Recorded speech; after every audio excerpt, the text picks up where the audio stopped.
Well, Sherman Moore, and that's his name, the football coach, ex-football coach, University of Michigan.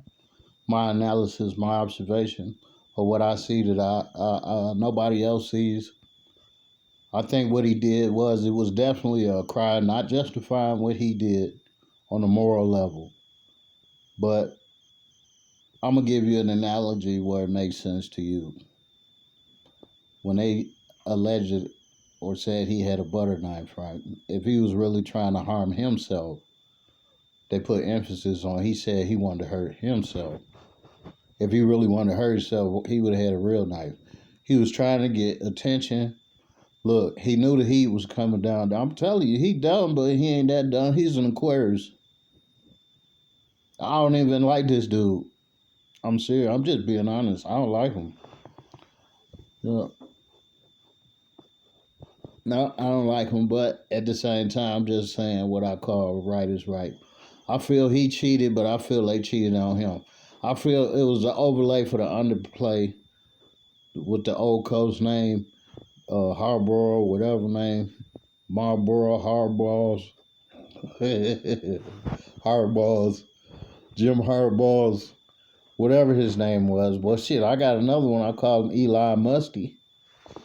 Anyway, Jim Hardballs, he had his balls boiling. So that's a lot of heat. So what I think my theory is, I think they sent that girl. They've been grooming her, and that take care. He's the fall guy. He's the fall guy. That take the attention off the scandal, the attention. But I think the butter knife. He used the butter knife because if it come down to a jury, the jury gonna look at the butter knife and say, if he really tried to kill someone, that's like me beating myself upside the head with a with a bag of bread. He was assaulting himself with a bag of bread. See, he knew it. He knew it was about to get hot. Like he dumb. I ain't gonna admit he dumb. He smart intellectually. All that book stick, that Constantine shit. He knows that. But I'm saying on the common sense thing or his own personal identity or what I said is good as African American men or black or whatever you choose to identify men, melanated men, to understand that our place in this so-called place we call America, because you can't do what others do. You can't do what others do.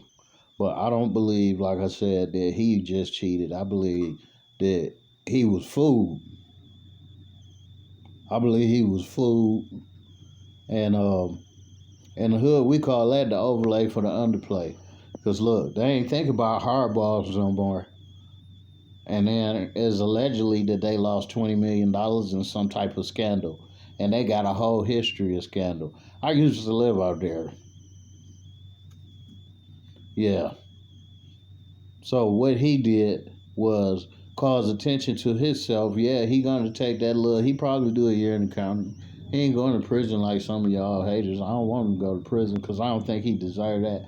I think he got identity problems. Like he really, I'm being honest, y'all. He think he's a white man, and they gave him what they call that his nigga wake up call. He thinks he's a white man for real.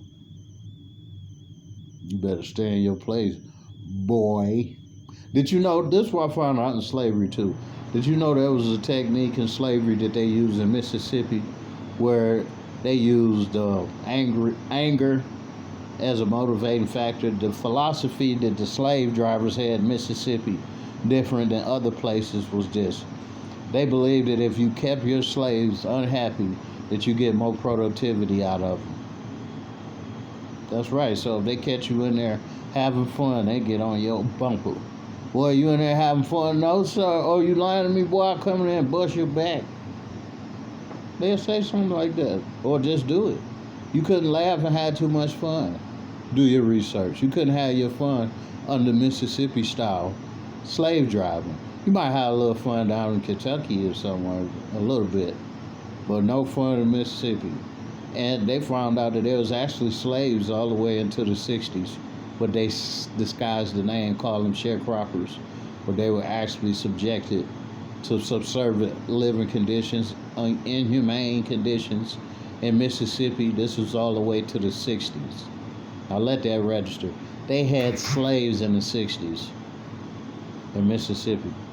So Sherman Moore, or Sherman Hoare, um,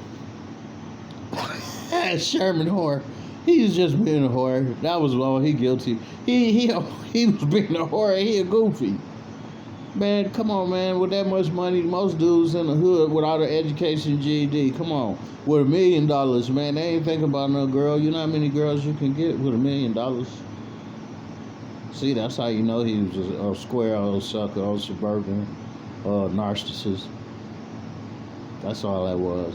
But I think he gonna bounce back. I think he a dummy, but he was smart in that move. He wasn't that dumb because he drew attention and they about to do investigation on Michigan football because they got a line of scandals. So think about it. It's just convenient for him to be, in my opinion, the sacrificial lamb / fall guy.